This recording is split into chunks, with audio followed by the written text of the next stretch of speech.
Ôi giời ơi, khói như thế này cơ. Chắc vụ này vụ 10 nhưng mà nó đã nổ trước rồi.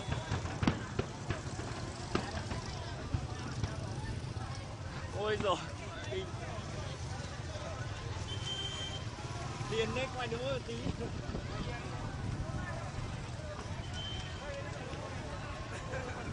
Ôi giời.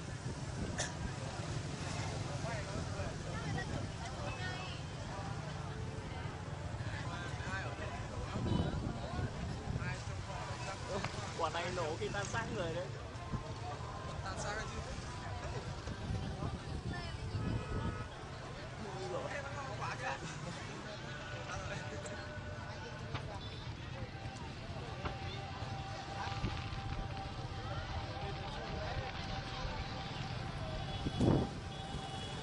Mới thầy sẽ đưa tin. Phốt ngay, phốt ngay. Lên đi. Là điếu thì là điếu. Điền đấy, quả đấy mình mất mấy giây cho cái vụ lúc nổ to nhất đấy.